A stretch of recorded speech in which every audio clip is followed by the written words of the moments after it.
The air was thick with dust, every breath tasting like rust and ash. Cale pulled his tattered scarf tighter over his face and stepped over the skeletal remains of a collapsed drone. Its glass eye stared blankly at the sky, rust blooming like decay around its seams. The ruins around him groaned in the wind, hollow and sharp, whispering secrets from a war long over, but never really gone. He kept moving, boots crunching glass and bone alike, a battered sack slung over his shoulder. Scrap was his currency, and the city's carcass never stopped giving. Power cells, composite plating, wiring stripped from military vehicles. Everything had value, even if it was soaked in blood.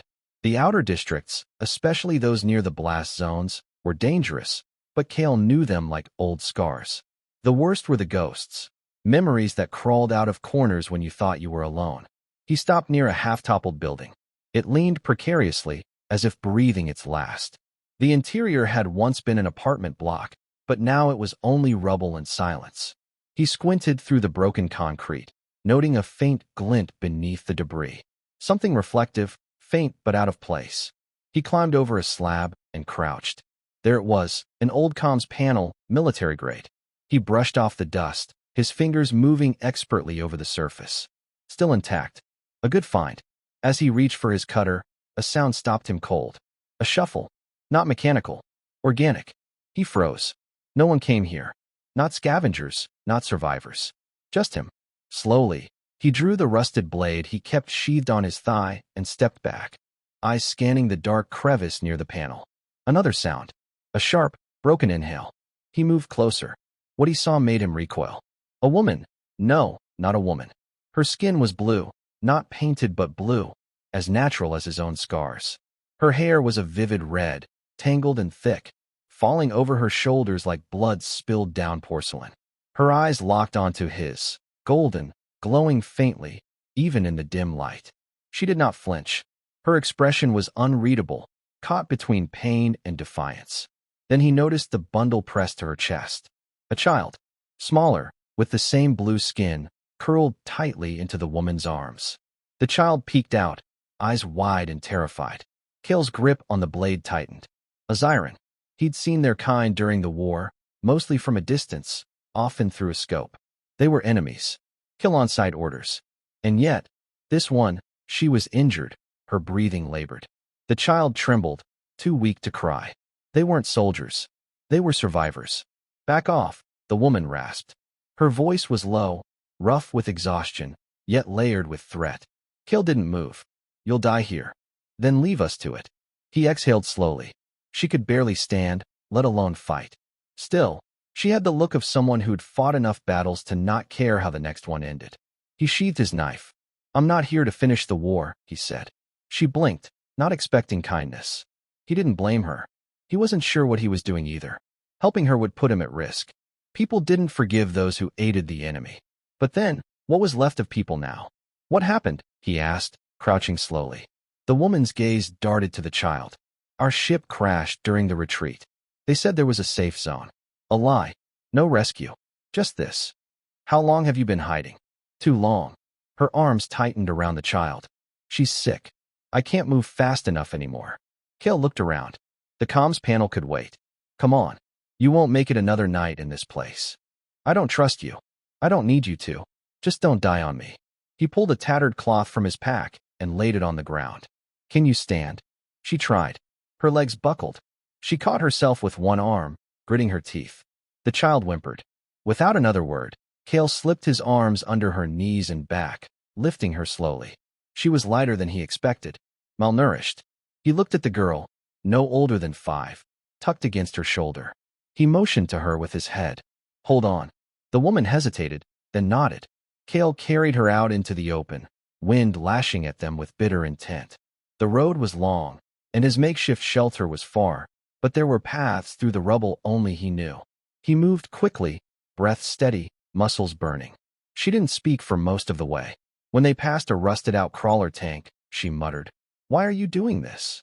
He didn't answer for a moment. Because you're not trying to kill me. That's enough these days. No one else would have helped. I'm not anyone else. Later, when he set her down inside the skeletal remains of an old utility shed reinforced with scavenged steel, She looked at him again. The light from a solar lantern flickered faintly over her face. She looked more alien in the glow, yet more human too. He found a blanket, offered water. The child drank first, greedily, then fell asleep curled into the woman's side. Cale sat across from them, silent, staring into the flickering light. "They killed my sister," she said softly, as if it was a prayer. "Human bomb. No warning." He nodded. "My brother died the same way.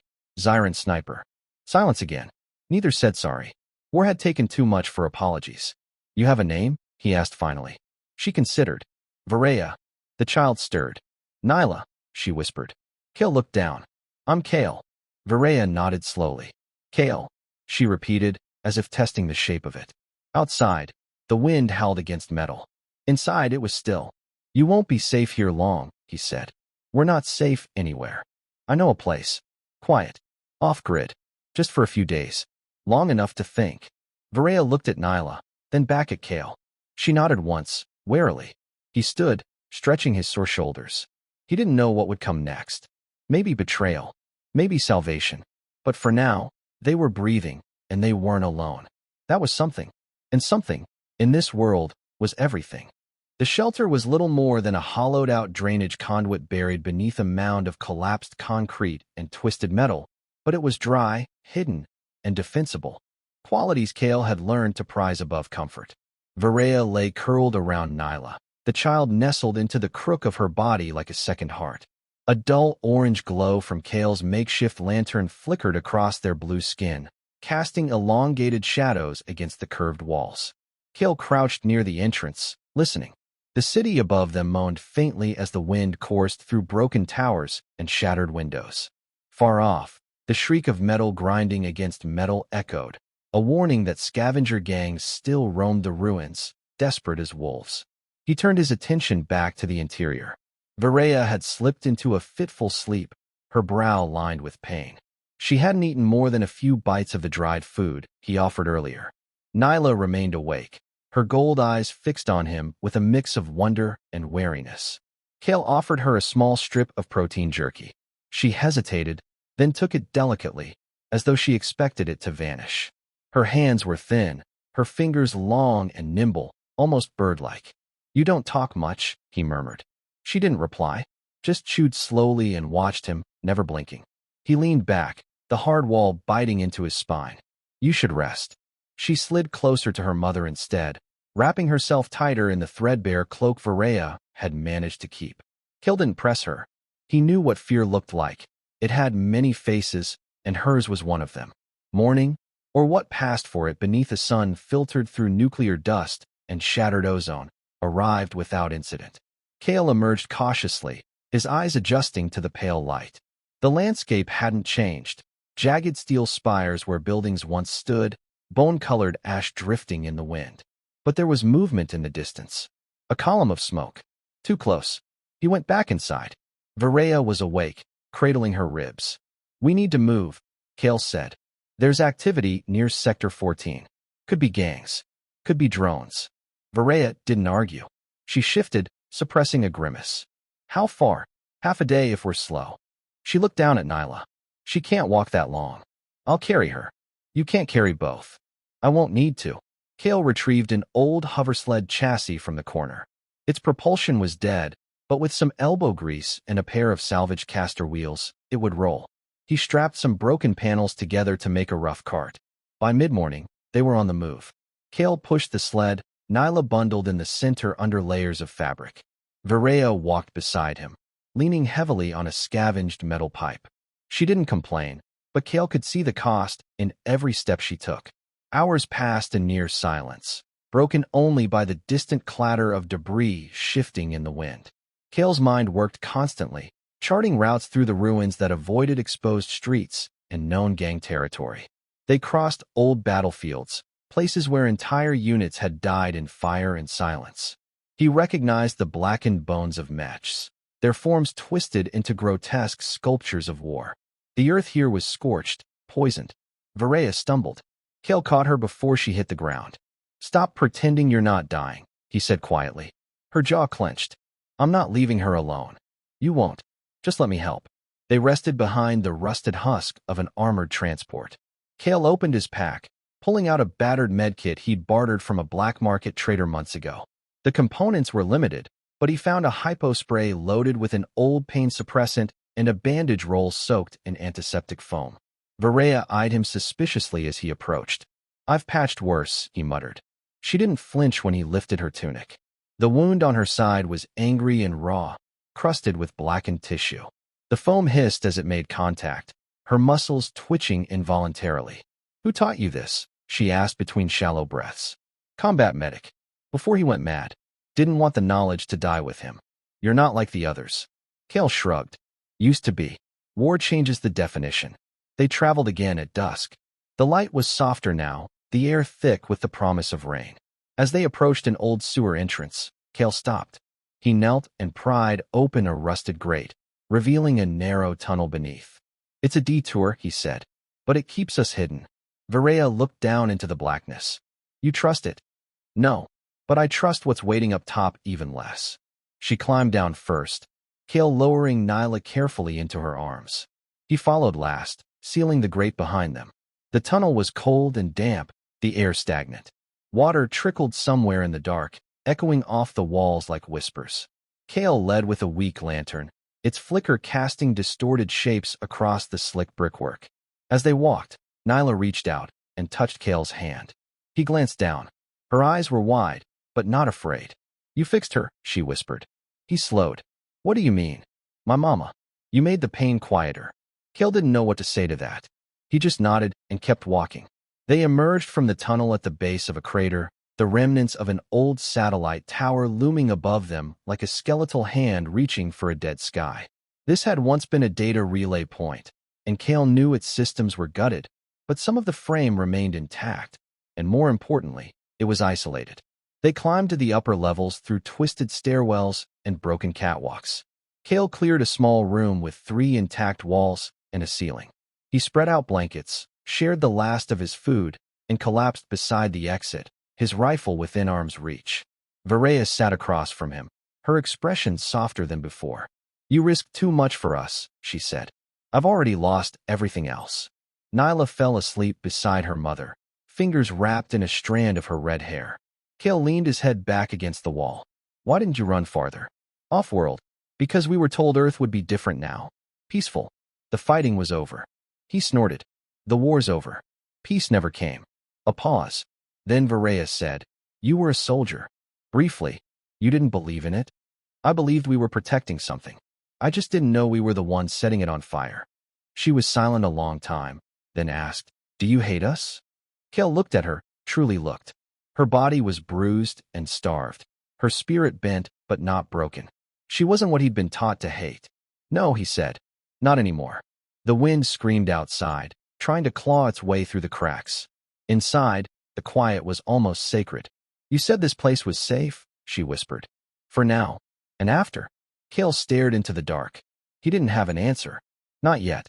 But in that moment, with the girl asleep and Varela watching him not as an enemy but something else, maybe something like hope, he felt the weight shift, just slightly. He knew the worst was still ahead. But so was a reason to keep walking. The following days blurred into a rhythm of cautious movements and whispered plans. Cale had begun constructing reinforcements around the satellite tower's remnants, securing access points with scavenged scrap and rigging crude alarms with tripwire and empty shell casings. It wasn't impenetrable, but it was better than anything they'd had before. Varela healed slowly. The wound on her side, once angry and red, had faded to a pale line of scar tissue. Her strength was returning, though Cale could still see the fatigue in the way she moved. Nyla, on the other hand, seemed to thrive. The girl laughed now, quiet and rare, like bird calls at dawn. She followed Cale on short patrols and began mimicking his repairs, her small fingers surprisingly deft. One evening, Cale was outside on the tower's lowest platform, sorting through a cache of salvaged electronics. The sky was bruised with the colors of dusk, and the wind had the scent of rain and dust. Nyla sat nearby, her knees hugged to her chest. "Why do you still help us?" she asked suddenly. Cale didn't look up. "Because I couldn't help the last ones." She was silent for a moment. Then, "Were they like us?" He glanced at her. Not in appearance. But yes, in every way that matters. She seemed to ponder that, her gold eyes distant. From behind them, Varaya appeared, her footsteps quiet. She carried a small, tattered book that Kale had given her, an old military field journal with blank pages at the end. She'd begun writing again. She never said what. Kale didn't ask. There's movement to the north, she said softly. A light. Controlled. Patterned. Kale stood instantly. Show me. They climbed to the highest accessible floor. From there, Varaya pointed through the jagged hole in the concrete wall. In the distance, beyond the twisted silhouettes of gutted buildings, a series of lights blinked steadily against the dark. Not fire. Not random. Morse. Kale narrowed his eyes, parsing the rhythm. We are not your enemy. We seek sanctuary. Repeat, we are not your enemy. He exhaled slowly. Another survivor group? Varaya asked. Maybe, Kale said. Or bait. They watched in silence. Nyla tugged at Varaya's sleeve. What if they're like us? Kale weighed the risks. The message looped again. It didn't feel like a trap, but the world had taught him not to trust feelings. Still, something stirred in him. The old instinct. The part of him that once believed in protecting the vulnerable. He looked at Varaya. If they're lying, we can vanish before they find our trail. But if they're real, she nodded. We need more than this place to survive. By first light, Kale was ready. He packed light, food, weapon, maps, and a small comm scanner. Varaya tried to argue her way into the mission, but her limp was still too pronounced. I can move, she insisted. You can move, but you can't run, Kale said. Let me go first. I'll scout it. If it's safe, I'll signal you. If not, I'll draw them away. She didn't like it, but she understood. Before leaving, Kale knelt beside Nyla. You keep your mother safe until I get back, yeah? She nodded solemnly and hugged him unexpectedly. He froze, then gently returned the gesture. The journey to the signal source took the better part of a day. Kale moved through the ruins like a ghost, avoiding open streets and known scavenger routes. The city had teeth, and it didn't take kindly to the curious. He found the signal's origin on the edge of the old industrial district. What had once been a medical facility had been fortified, walls rebuilt with scrap and solar mesh, sentries cloaked in reactive camo perched on watch platforms. But what caught Kale's attention was what flew above it. Not the banner of any human faction, but a symbol he hadn't seen before, a circle divided by 4 lines, pulsing faintly with blue light. Alien. He drew closer, using an abandoned ventilation shaft to get a better view. Inside the compound, he saw both humans and aliens working side by side, repairing equipment, tending to hydroponic gardens. Children played near a guarded perimeter. It was real, and it was impossible. Kale returned that night, heart pounding with a hope he hadn't felt in years. Back at the tower, he found Varaya awake, pacing. When he entered, she ran to him. What did you find? He handed her a salvaged data slate, showing the photos he'd taken. A joint outpost. Humans and your people. Peaceful. Functioning. They're rebuilding. She stared at the images, blinking rapidly. How? No idea. But they're accepting refugees. Varaya sat down heavily, the weight of relief nearly collapsing her. They called it Haven, Kale added. And they mean it. The next day, they began preparing for the move. Kale reinforced the sled for Nyla and double-checked every route. He left a false trail leading south to mislead any trackers. As they departed, Nyla looked back at the tower, her small face unreadable. It kept us safe, she said. Kale nodded. It did. But now we go somewhere safer. The journey took longer with Varaya's pace, but they made it. The guards at the Haven outpost scanned Kale warily, but didn't raise their weapons. When they saw Varaya and Nyla, something shifted. Recognition. A woman approached, tall, human, with a face lined by sun and years of war. You brought them, she asked Kale. He nodded. The woman extended her hand. I'm Commander Reyes, and you just did something very important. Kale didn't take her hand at first. I'm not looking for a cause. You already found one, she said, looking at Nyla. You just haven't accepted it yet. Inside, Haven lived up to its name. They were given shelter, food, clean water, medical treatment. Kale watched Varaya begin to smile again, watched Nyla run without fear. And for the first time in years, he let himself sleep without a weapon in hand. He didn't know what the future held. The world was still broken, still dangerous. But in this small pocket of peace, Cale found something he thought he'd lost long ago. A reason, a home, and perhaps the beginning of something worth protecting again.